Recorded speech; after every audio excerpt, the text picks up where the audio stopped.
Olá, mentes curiosas! Bem-vindos a esta jornada intelectual. Vocês já se perguntaram o que conecta um explorador como Cristóvão Colombo com um mundo de pesadelo como o da saga Jogos Vorazes? A resposta é mais profunda e sombria do que imaginam, pois ambas nascem do mesmo impulso humano. Hoje vamos explorar como a literatura de viagem, desde as crônicas reais até as utopias e distopias mais fantásticas, não é apenas uma forma de escapar do nosso mundo, mas uma maneira de entender o nosso desejo mais profundo de descobrir, ordenar e às vezes dominar a própria realidade. Antes de começarmos, eu queria contar algo a vocês sobre as imagens que vêm, pois para dar vida a esta narração, usei ferramentas de inteligência artificial. Então pensem nelas como uma tela, uma forma de ilustrar as ideias e o ambiente do que estou lhes contando. Nem sempre serão uma representação literal, mas um acompanhamento visual. Espero de coração que vocês gostem. Tudo começa com a viagem real. Pensemos na chamada Era dos Descobrimentos. Quando os exploradores europeus chegaram à América, não só encontraram novas terras, encontraram uma página em branco sobre a qual podiam escrever uma nova história. Um relato que serviria aos seus próprios interesses. Os diários de bordo e as crônicas das Índias não eram simples relatórios objetivos. Eram peças de literatura. Usavam a linguagem para transformar o desconhecido em algo compreensível e, mais importante ainda, em algo passível de ser possuído. Nomear um rio ou uma montanha era o primeiro ato de conquista. Esses textos criaram uma imagem do novo mundo para os europeus. Uma imagem muitas vezes idealizada ou, pelo contrário, demonizada. A realidade se filtrava através da narrativa. A palavra não apenas descrevia o mundo, estava o criando aos olhos daqueles que estavam a milhares de quilômetros de distância. Pense nisso por um momento. Ao descrever um lugar como um paraíso terreno cheio de riquezas e sem dono, estava se construindo uma justificativa moral e econômica para a colonização. A literatura tornou-se uma ferramenta de dominação tão poderosa quanto a espada. Este ato de imaginar e definir um mundo do zero não se limitou apenas aos relatos de exploração. Acendeu uma faísca na mente dos pensadores e filósofos da Europa. Se um novo mundo podia ser encontrado, por que não se poderia inventar um perfeito desde o início? E assim nasce a utopia. A palavra, cunhada por Thomas More em 1516, literalmente significa lugar nenhum. É a ideia de uma sociedade perfeitamente desenhada, um mundo imaginário onde todos os problemas da sociedade real, como a pobreza, a guerra e a injustiça, foram resolvidos.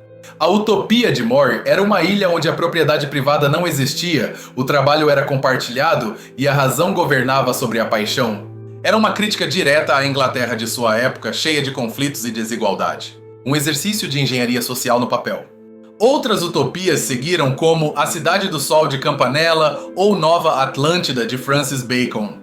Todas compartilhavam uma característica fundamental, a crença de que a sociedade podia ser racionalmente planejada para alcançar a perfeição. Um controle total para atingir um bem comum. Mas paremos por aqui. Esse desejo de controle não lhe soa familiar?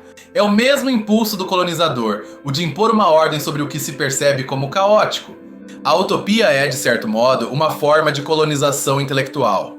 É pegar um espaço vazio, a imaginação, e construir um sistema perfeito. O problema, como a história nos tem ensinado, é que a perfeição muitas vezes exige um preço muito alto. A busca por uma ordem absoluta pode facilmente se converter em opressão. O que acontece quando o sonho da utopia se torna um pesadelo? Aqui é onde entramos no território da distopia. A distopia é o reflexo sombrio da utopia.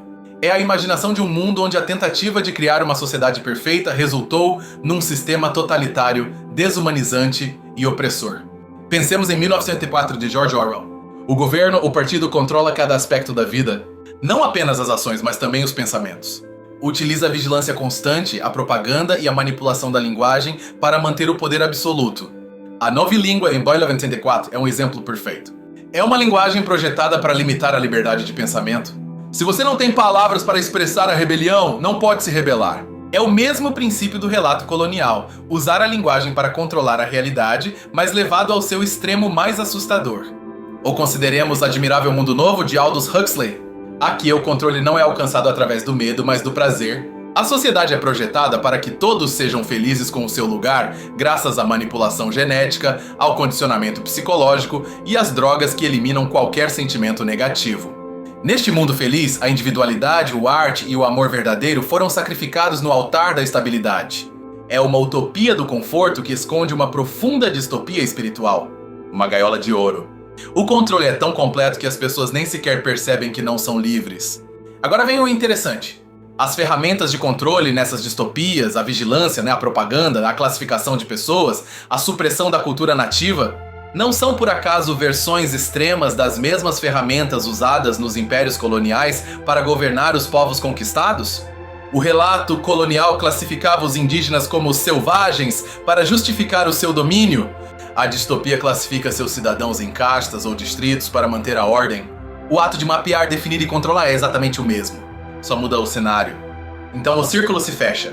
A jornada real do explorador, que usa a narrativa para possuir um novo mundo, inspira a jornada imaginária do utopista, que desenha um mundo perfeito baseado no controle total. E este sonho de controle total, quando se corrompe, dá à luz a jornada de pesadelo do distópico. A literatura de viagem, em todas as suas formas, é um laboratório. É um espaço seguro onde a humanidade explora seus impulsos mais profundos. O desejo de ir além do horizonte, de encontrar ou criar um mundo melhor, e o perigoso desejo de controlar tudo para que se ajuste à nossa ideia de perfeição. Assim, desde as deslumbrantes paisagens descritas pelos cronistas das Índias até as ruas opressivas de Panem em Jogos Vorazes, a história é a mesma. É a história de como usamos os mapas e as palavras não apenas para entender o mundo, mas para tentar dominá-lo. As crônicas coloniais são, em certo sentido, as primeiras ficções sobre o novo mundo, ficções com consequências devastadoramente reais. Estabeleceram um precedente sobre como uma narrativa poderosa pode moldar a percepção de milhões de pessoas e justificar ações de grande alcance. A utopia, por sua vez, toma este poder narrativo e o direciona para o futuro. Imagina uma sociedade onde as leis não apenas regulam o comportamento, mas moldam a alma humana. É a fantasia do legislador como um artista que esculpe a sociedade ideal. Este anseio por perfeição é profundamente humano. Todos desejamos um mundo sem sofrimento. Mas a literatura utópica nos obriga a perguntar: o que estamos dispostos a sacrificar por essa ordem? A liberdade? A individualidade? O caos que nos faz humanos? É a distopia que responde a essa pergunta com uma advertência terrível. Nos mostra que o caminho para o inferno muitas vezes está pavimentado com as melhores intenções. O controle absoluto, mesmo que seja buscado pelo bem comum, inevitavelmente corrompe e desumaniza. Pensemos em como a tecnologia atual se aproxima de algumas dessas ficções. O reconhecimento facial, os algoritmos que preveem o nosso comportamento, as redes sociais que criam câmaras de eco, são ecos da vigilância e do condicionamento que vimos nas distopias clássicas. Por isso estes livros são mais relevantes do que nunca. Não são apenas histórias fantásticas. São espelhos que nos mostram as possíveis consequências de nossas próprias ambições sociais e tecnológicas. Nos lembram que devemos vigiar aqueles que prometem paraísos em troca de controle. A conexão, portanto, é inegável. A mentalidade que cartografa um continente desconhecido para reivindicá-lo é a mesma que desenha uma sociedade perfeita no papel. Ambas buscam substituir o complexo, o orgânico e o incontrolável por um sistema ordenado e previsível. A grande lição dessa travessia literária é a humildade. Nos ensina a desconfiar das soluções simples e dos sistemas perfeitos. A diversidade, o conflito e até mesmo o caos são componentes essenciais da experiência humana e de uma sociedade verdadeiramente livre. Assim, da próxima vez que você ler sobre uma viagem a terras distantes, ou se mergulhar numa utopia brilhante ou numa distopia sombria, lembre-se do fio invisível que as une. É a eterna luta humana entre o desejo de explorar o desconhecido e o impulso de controlar tudo. O relato colonial impõe um mapa sobre a Terra. A utopia impõe um mapa sobre a sociedade. E a distopia nos mostra a paisagem aterrorizante que resta quando o mapa se torna mais importante que o território, quando o sistema se torna mais importante que o ser humano. Esta jornada através da literatura nos revela que os mundos que imaginamos dizem muito sobre o mundo em que vivemos. Refletem nossos medos mais profundos, nossas esperanças mais selvagens e, sobretudo, nossa complexa e muitas vezes contraditória natureza. O explorador, ao nomear um rio, acredita que o possui. O reformador utópico, ao desenhar uma lei, acredita que pode aperfeiçoar o homem. Ambos, em seu afã de ordenar, correm o risco de destruir a beleza selvagem que tentam conter, seja num continente ou na alma humana. As distopias, então, não são apenas um gênero literário. São um mecanismo de defesa cultural. São os pesadelos que contamos a nós mesmos para evitar que nossos sonhos de um mundo melhor se convertam em prisões de perfeição. Nos lembram que é preciso ter cuidado com o que se deseja. No final, a literatura da exploração, seja real ou imaginária, não nos fala tanto dos lugares para onde vamos. Nos fala de nós mesmos. Do impulso que nos leva a zarpar, a escrever, a sonhar. E da responsabilidade que implica o poder de criar mundos, seja com barcos ou com palavras. Consideremos que o ato de escrever uma crônica colonial era uma forma de domesticar o selvagem. Ao dar nome às coisas, ao classificá-las segundo os parâmetros europeus, tirava-se seu poder intrínseco, seu mistério, e o integrava a um sistema de conhecimento que era, em si mesmo, um sistema de poder. Esta catalogação do mundo é um eco direto do que fazem as sociedades utópicas. Neles, cada cidadão tem um papel definido, uma função. A sociedade é uma máquina bem azeitada e as pessoas são suas engrenagens. A eficiência do sistema é priorizada sobre a liberdade do indivíduo? Agora vejamos a distopia Fahrenheit 451 de Ray Bradbury. Nesta sociedade, os livros estão proibidos porque geram pensamentos contraditórios e, portanto, infelicidade. O objetivo é uma espécie de utopia da ignorância, onde as pessoas são felizes porque não têm que enfrentar ideias complexas. Aqui, o controle é exercido eliminando a história, apagando o passado. Isso é, novamente, uma tática colonial. Muitas vezes, a primeira ação de um poder conquistador é destruir ou reescrever a história e a cultura do povo conquistado para impor a sua. A linha que conecta esses mundos é a crença numa tábua rasa, um quadro em branco. O continente americano foi visto como um quadro em branco pelos colonizadores. A sociedade é um quadro em branco para o pensador utópico. A mente humana é um quadro em branco para o estado distópico. Mas a realidade é que nunca há um quadro em branco. Sempre há uma história prévia, uma cultura, uma natureza humana complexa que resiste a ser apagada e reescrita.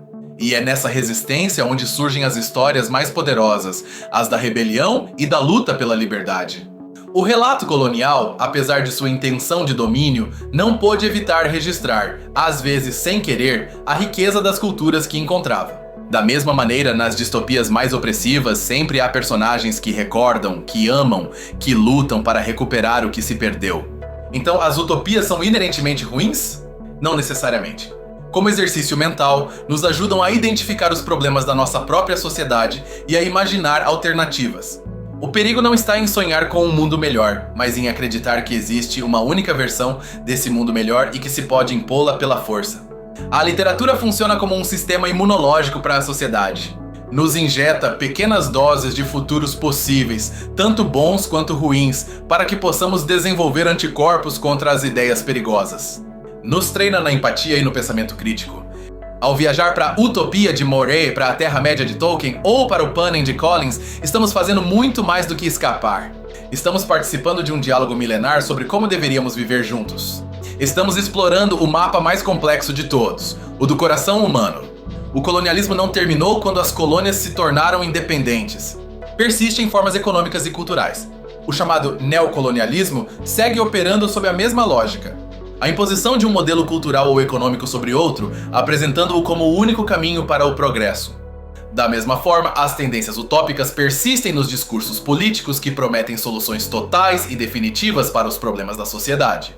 Muitas vezes, esses discursos exigem uma lealdade cega e a supressão da dissidência, refletindo o lado obscuro do planejamento perfeito. E as sombras da distopia se alongam com cada debate sobre a privacidade dos dados, a inteligência artificial e a modificação genética. Estamos num ponto em que a tecnologia torna possível, pela primeira vez na história, construir sistemas de controle tão absolutos quanto os que imaginaram Orwell ou Huxley. A literatura, portanto, é o nosso canário na mina. Os escritores são os sismógrafos da sociedade, detectando os tremores do futuro muito antes que se convertam em terremotos. Ler estas obras é uma forma de estar alerta. A jornada, no final, sempre é uma jornada de transformação. O explorador que retorna não é o mesmo que partiu. O leitor que fecha um livro não é o mesmo que o abriu. Nos enfrentamos ao desconhecido, seja num mar distante ou numa página impressa, e isso nos muda.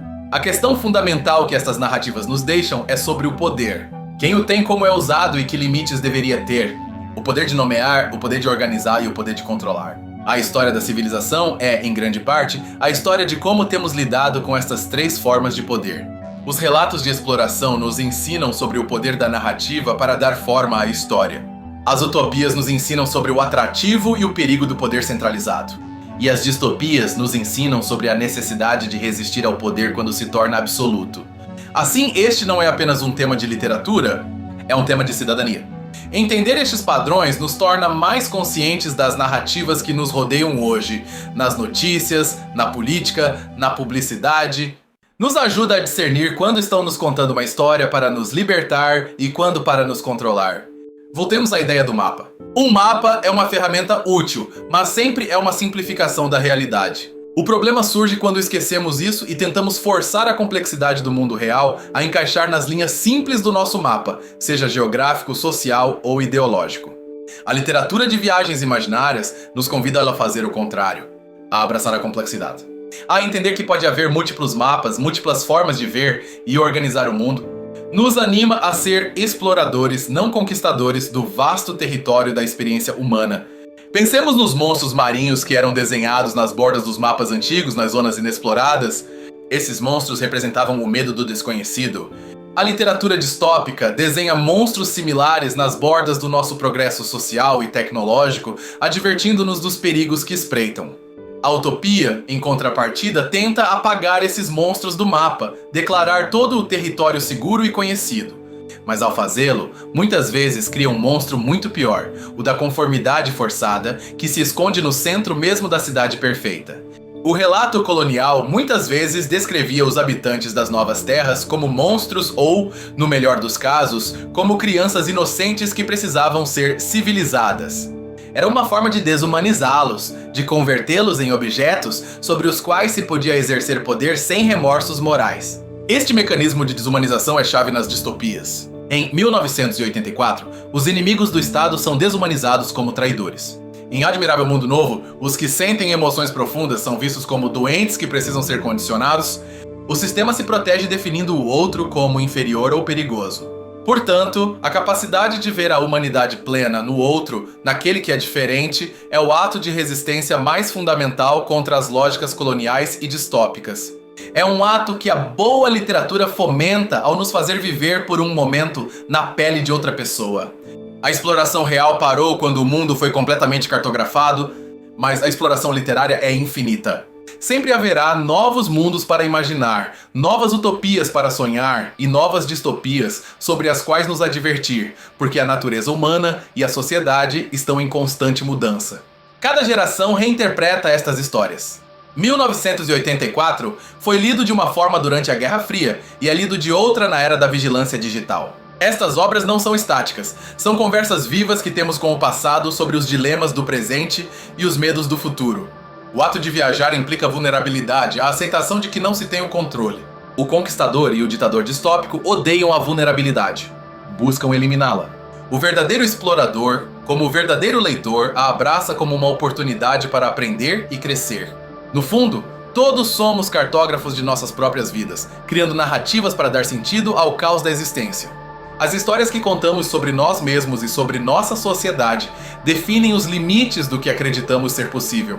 A literatura nos oferece novos lápis e novos pergaminhos. O colonialismo deixou cicatrizes físicas e culturais no mundo que ainda hoje são visíveis. As utopias e distopias literárias deixam cicatrizes em nossa consciência coletiva, lembretes permanentes de nossas aspirações mais nobres e nossos impulsos mais perigosos. Assim, o impulso de explorar, descobrir e dominar não é algo do passado. Está tecido no DNA de nossa civilização.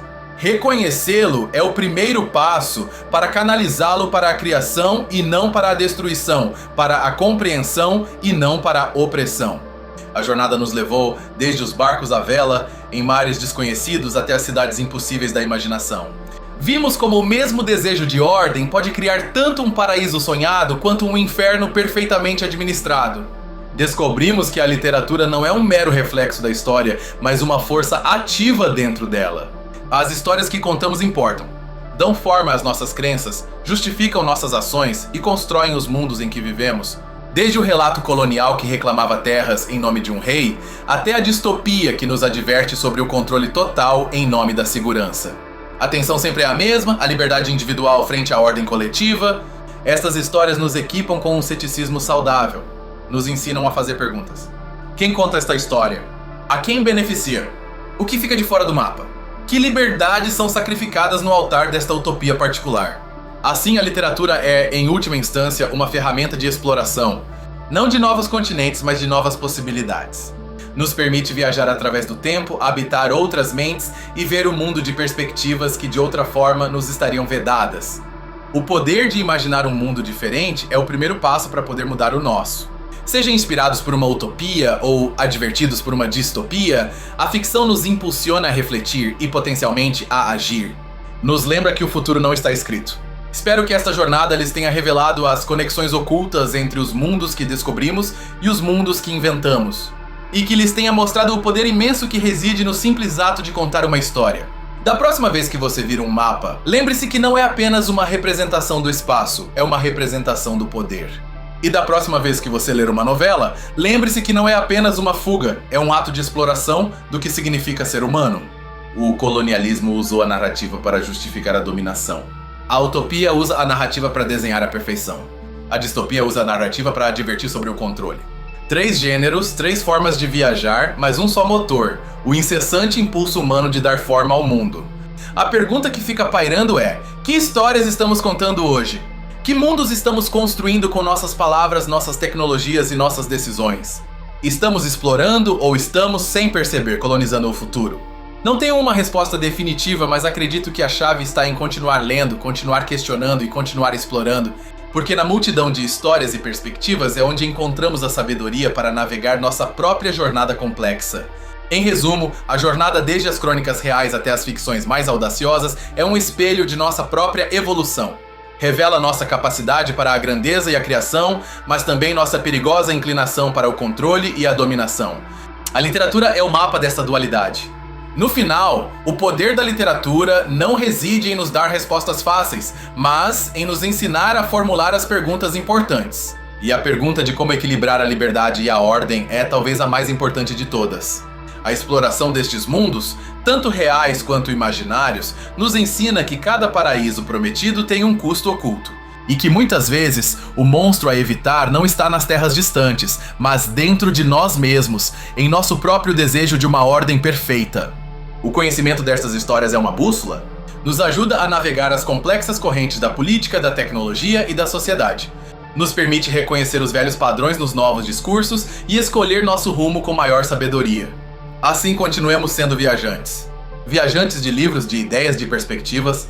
Porque num mundo que cada vez mais nos empurra para as certezas simples e as tribos ideológicas, a capacidade de explorar o desconhecido com uma mente aberta é o nosso ato de rebelião mais necessário. A conclusão é que a linha que separa o explorador do conquistador, o visionário do tirano, muitas vezes é muito tênue. A literatura é o campo onde exploramos essa linha, a cruzamos na segurança da ficção para aprender a não cruzá-la na realidade. Viajamos longe, das selvas do Novo Mundo até as estrelas. Mas o destino final de nossa jornada sempre foi o mesmo. Um entendimento mais profundo da mais estranha e maravilhosa de todas as terras inexploradas, a condição humana. Aí está. O impulso de explorar e o de controlar são duas faces da mesma moeda. E a literatura universal é a história de como a humanidade tem lançado essa moeda ao ar uma e outra vez, esperando que caia do lado da liberdade. Muito obrigado por me acompanhar nesta profunda e reveladora jornada intelectual. Sua curiosidade é o combustível que torna possível estas explorações. Tem sido uma verdadeira honra compartilhar estas ideias com todos vocês. Se esta análise lhes pareceu interessante e querem continuar descobrindo os segredos que se escondem na grande literatura universal, não se esqueçam de se inscrever e ativar o sininho. O apoio de vocês é fundamental para que este canal continue crescendo. E agora é a vez de vocês. Que outra obra literária, seja utópica, distópica ou de viagens, vocês acreditam que explora esta dualidade entre descoberta e dominação? Deixem suas teorias e recomendações nos comentários. Adoraria lê-los. Até a próxima!